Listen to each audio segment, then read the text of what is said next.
The blood-red sun dipped below the horizon as Olivia Miller clutched the telegram in her trembling hands, the paper worn thin from countless readings.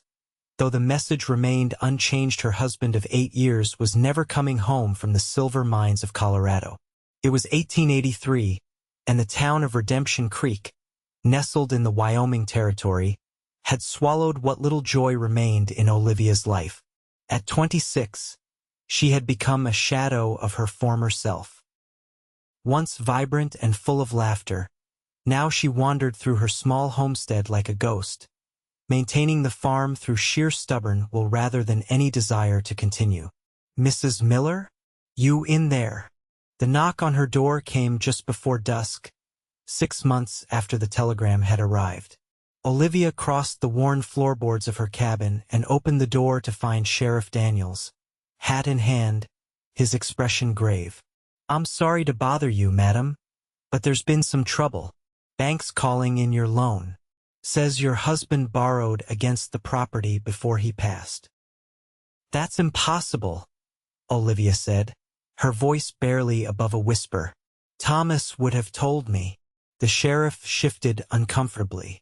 "I'm afraid I've seen the papers myself. 3 months overdue now. They're giving you 30 days before they take possession." After the sheriff left, Olivia sank to her knees in the middle of her kitchen floor.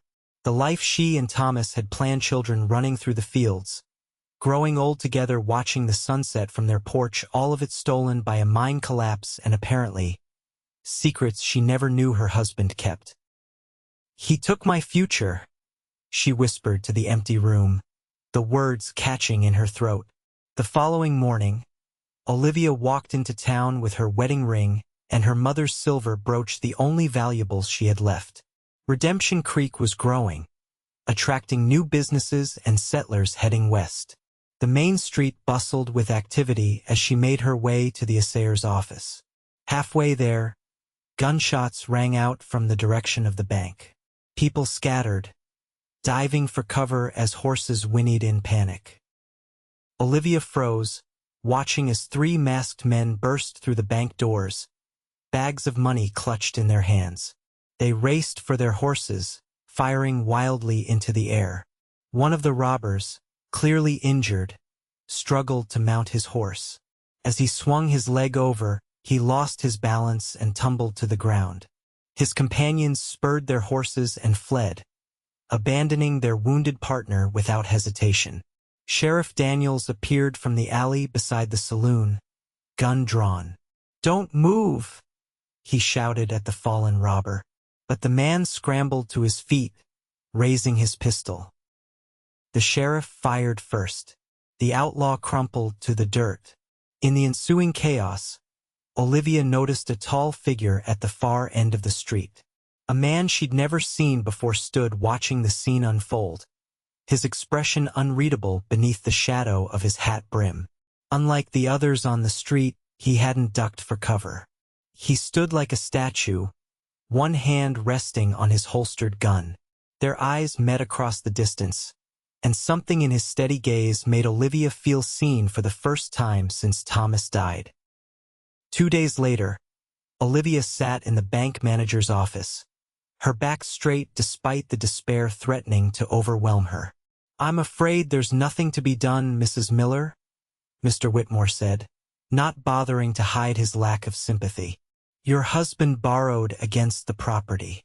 The loan is in default. The bank will take possession at the end of the month." "But I can make payments," Olivia argued. "The farm is producing. I just need time." Whitmore shook his head. "A woman alone can't manage a farm that size. Better to accept the inevitable." As she stepped out of the bank, tears blurring her vision, Olivia collided with a solid chest. Strong hands steadied her before she could fall. "Whoa there," a deep voice said. "You all right, madam?" Olivia looked up into the face of the stranger she'd seen during the bank robbery. Up close, she could see the fine lines around his blue eyes, weathered by sun and wind. He was older than she first thought, perhaps in his early 30s, with a short beard peppered with traces of ginger among the brown. "I'm fine," she said automatically, though they both knew it was a lie. "Name's Hayes Lowell," he said, releasing her arms once he was sure she was steady. "New to town." "Olivia Miller," she replied, wiping hastily at her eyes. "And I may not be in town much longer." Something in his expression shifted. "Trouble?"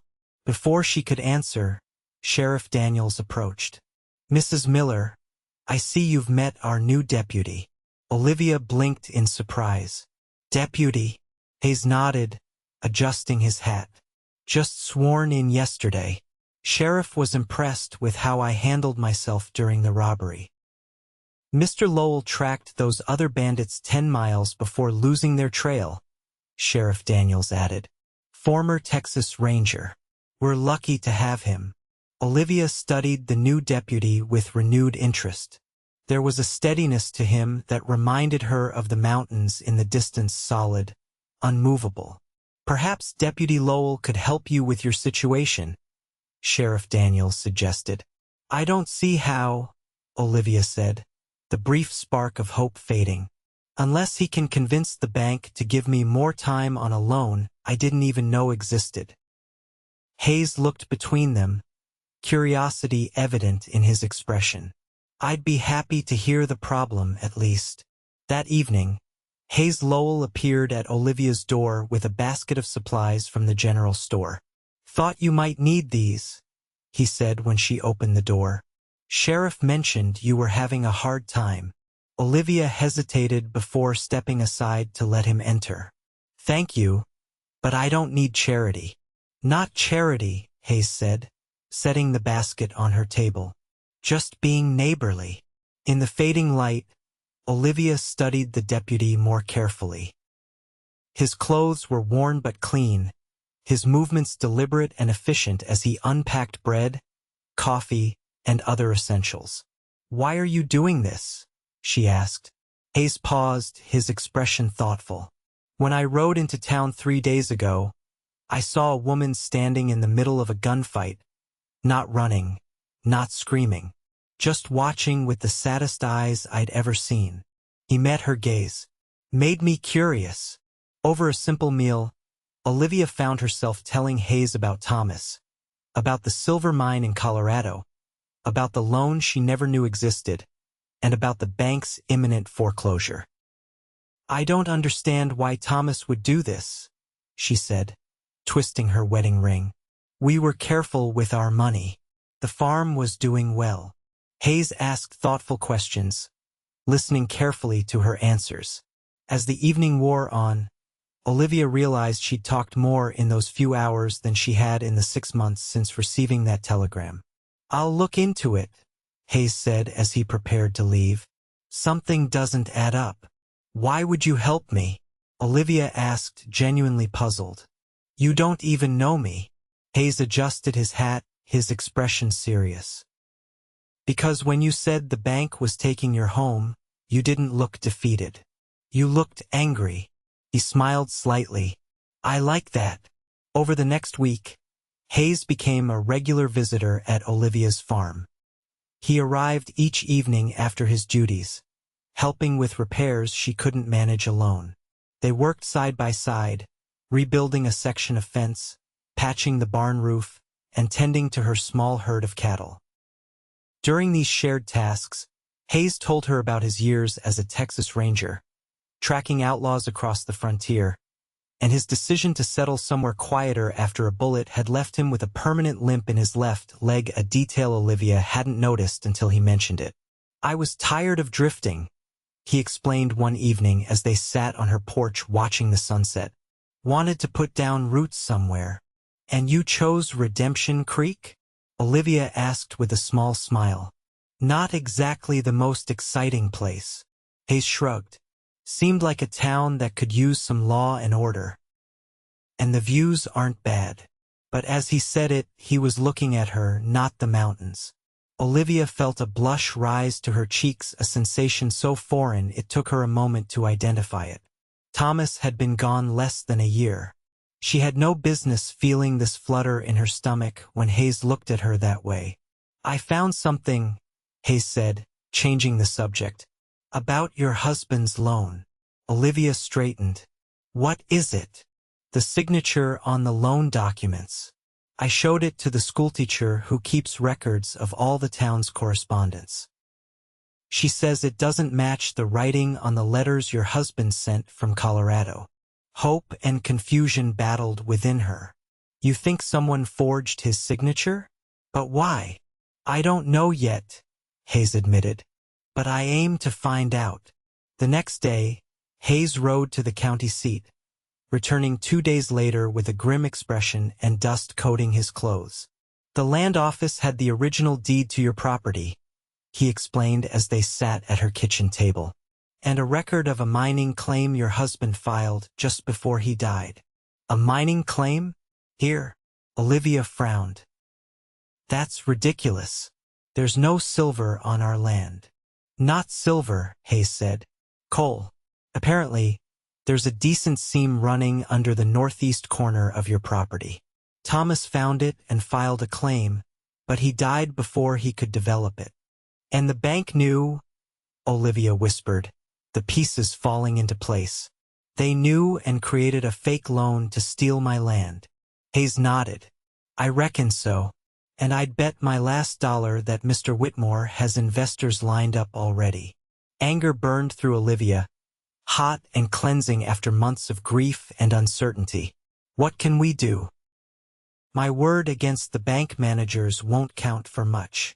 Hayes smiled, a dangerous glint in his eyes. "I might have an idea about that." The plan was simple but risky. Hayes would approach Whitmore, claiming to be an investor interested in coal mining. Meanwhile, Olivia would search the bank manager's office for evidence of the fraud, while Hayes kept him distracted at the saloon. "This is madness," Olivia said as she adjusted the dark shawl around her shoulders. "If we're caught, we won't be," Hayes assured her, though his expression was serious. "But if anything goes wrong, you run. I'll handle the consequences." The concern in his voice made Olivia pause. In the 2 weeks she'd known Hayes Lowell, he'd become more important to her than she wanted to admit. The thought of him risking his position and possibly his freedom for her was both terrifying and oddly thrilling. That night, while Hayes and Whitmore shared drinks at the saloon, Olivia slipped through the back door of the bank using the spare key Hayes had borrowed during his investigations. Her heart pounded as she rifled through Whitmore's desk, searching for anything that might prove the fraud. In the bottom drawer, beneath a false bottom, she found a letter from a coal company offering to purchase mining rights to her land, dated 2 weeks before Thomas died. And beside it, practice sheets where someone had clearly been attempting to copy Thomas's signature. As she carefully replaced everything except the damning evidence, Olivia heard footsteps on the porch. Panic seized her as she blew out her lantern and pressed herself into the shadows behind the door. The door creaked open and a figure entered. "Olivia!" Hayes's whisper carried across the dark room. Relief flooded through her. "Over here," she whispered back. "We need to go. Now." His voice was urgent. Whitmore got suspicious and left the saloon. They slipped out the back just as lanterns appeared at the front of the bank. Taking refuge in the stables, they waited until the commotion died down before making their way to Sheriff Daniels's home on the edge of town. The sheriff listened to their story and examined the evidence with growing anger. "This is a serious accusation against a prominent citizen," he said finally. "But if these documents are genuine, Whitmore and his cronies will face charges." "They're genuine," Olivia insisted, "and there must be more evidence at the bank." Sheriff Daniels sighed. "I'll get a warrant from the judge first thing tomorrow. In the meantime, you two stay out of sight. If Whitmore realizes what you've found, he might do something desperate." They spent the night in an abandoned line shack half a mile from Olivia's farm. The close quarters should have been uncomfortable, but instead, Olivia found herself acutely aware of Hayes's presence as he stoked the small fire. "Thank you," she said as he handed her a cup of coffee. "For believing me, for helping me." Hayes settled beside her on the rough bench. "I recognized something in you that first day," he said quietly. "A kind of strength that doesn't break, just bends until it finds its way back." Olivia looked down at her hands, calloused from months of working the farm alone. "I don't feel strong. Most days I just feel lost." "That's the thing about being lost," Hayes said. "Sometimes you find a new path you never would have discovered otherwise." Their eyes met, and the air between them seemed to thicken. Hayes reached out slowly, giving her time to pull away, and brushed a strand of hair from her face. "Olivia," he said, her name almost a prayer on his lips. She leaned into his touch, surprising herself with her boldness. "I never expected to feel this way again," she admitted. "After Thomas, I thought that part of me had died too." Hayes's hand cupped her cheek. "I've been drifting my whole life, never stayed anywhere long enough to put down roots. But something about you, about this place." "He took my future," Olivia whispered, the familiar grief mingling with new, tentative hope. "Everything Thomas and I planned, gone in an instant." Hayes looked at her intently, his blue eyes reflecting the firelight. "Then let's build one from scratch," he said softly. "A new future. Together." The kiss that followed was gentle at first, then hungry with the need of two people who had both known loneliness for too long. When they finally broke apart, Olivia rested her head against his chest, listening to the steady beat of his heart. "I'm scared," she admitted. "Not just about Whitmore and the bank. About this. About us." Hayes stroked her hair. "Me too. But I think some things are worth being scared for."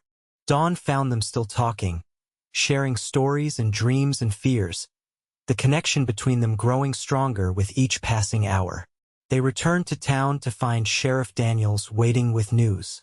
The judge had issued a warrant, and Whitmore had been arrested trying to flee town. A search of his office had revealed a conspiracy involving several wealthy investors who had been systematically defrauding homesteaders throughout the territory. "Your land is safe," the sheriff told Olivia. "And there's more. The coal company still wants to negotiate for mining rights. You could be looking at a substantial payment if you choose to sell." Olivia glanced at Hayes, who stood quietly beside her. "I don't think I want to sell," she said. "But I might be willing to lease a portion for a fair price." In the weeks that followed, Olivia negotiated terms with the coal company that would provide her with steady income for years to come. The bank dropped all claims against her property and was forced to pay damages for their fraudulent actions. Hayes continued his duties as deputy, but spent most evenings at Olivia's farm. Together, they repaired the neglected buildings, expanded the cattle herd, and planted a larger garden than Olivia had ever managed alone.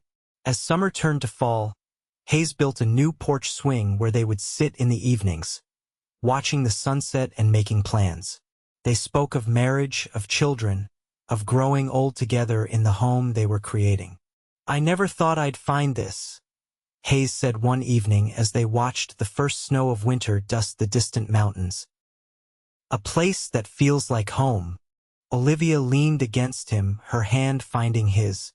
"I never thought I'd find you," she replied. "Someone who helped me see that an ending can also be a beginning." When spring arrived, they married beneath the apple trees that Thomas had planted years before. The entire town turned out for the celebration, even Mr. Peterson from the general store, who claimed he never attended such gatherings. Sheriff Daniels stood as Hayes's best man, and the new schoolteacher, a young woman named Emily, stood for Olivia. As they exchanged vows, Olivia felt the last shadows of grief lift from her heart, replaced by the bright promise of the future they were building together. Their first child, a son they named Thomas Hayes Lowell, arrived the following winter on a night when the snow piled high against the cabin walls and the wind howled like a chorus of wolves. Hayes paced anxiously as the midwife tended to Olivia, his prayers mixing with the storm. When he finally held his son, Hayes's weathered face shone with tears and wonder. "He's perfect," he whispered, placing the swaddled infant in Olivia's arms. "Just like his mother." Over the years, 3 more children joined their family: twin girls, Sarah and Jane, and another boy they called Daniel.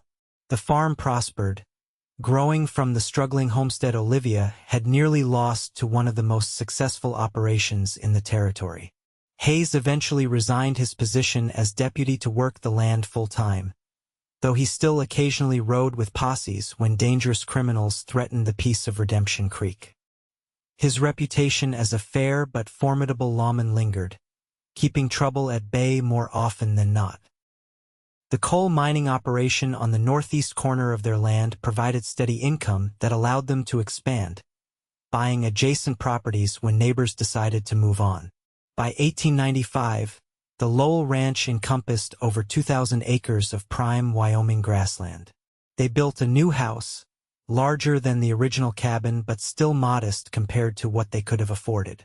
The old cabin became a bunkhouse for the handful of cowboys they employed during the busiest seasons. On their 10th wedding anniversary, Hayes surprised Olivia with a trip to San Francisco. Neither had ever seen the ocean, and they spent hours walking along the shore, marveling at the endless expanse of water. "It makes me feel small," Olivia said as they watched the sunset paint the waves gold and crimson. "But not in a bad way. More like a reminder that there's always something new to discover." Hayes squeezed her hand. "That day in town, when I first saw you standing there after the bank robbery, I never imagined where that moment would lead. When you said we could build a future from scratch, did you really believe it?" Olivia asked, leaning against his shoulder. "I believed in you," Hayes replied simply. "Everything else just followed." They returned home to find their children thriving under the watchful eyes of Sheriff Daniels and his wife, who had become like family over the years. The town had grown too, with a proper school, a new church, and even talk of the railroad extending a spur line to Redemption Creek. As they settled back into the rhythm of ranch life, Olivia often found herself pausing in the midst of daily tasks, overcome by gratitude for the life she and Hayes had built together. The grief of her first loss had never completely vanished, but it had transformed into something quieter, a shadow that occasionally crossed her heart rather than the crushing weight it had once been. On a warm autumn afternoon 20 years after their wedding, Olivia and Hayes sat on the porch swing he had built so long ago, watching their grandchildren play in the yard. Their eldest son Thomas had married the banker's daughter, a fitting irony given how their own story began, and their daughters had both found good men who worked alongside them on the expanding family ranch. "Did you ever imagine this?" Hayes asked, his hair now more silver than brown, though his blue eyes remained as sharp and kind as ever. "All those years ago, when everything seemed lost?"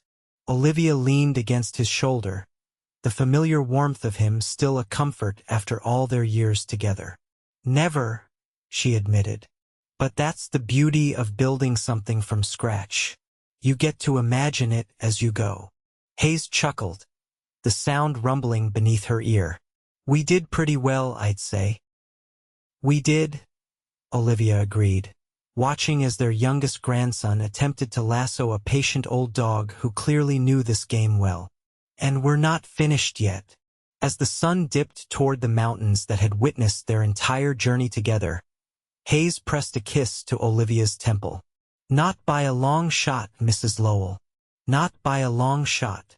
In the years that followed, they would face new challenges: droughts, harsh winters, changing markets, and the inevitable sorrows that come with a long life fully lived. But through it all, they held fast to the promise they had made in that abandoned line shack so many years before to build their future together, one day at a time, from the ground up. And as Redemption Creek grew into a proper town, with electric lights and automobiles eventually replacing oil lamps and horses, The story of the widow and the Texas Ranger who had fought for justice and found love became the stuff of local legend. Parents told their children about Olivia Miller and Hayes Lowell, about courage and second chances, about the power of starting anew when all seems lost. Their legacy lived on not just in their descendants who continued to work the land they had saved, but in the very foundations of the community they had helped to build, a place where people looked out for one another, where justice mattered, and where love, against all odds, could flourish in the harsh beauty of the American West.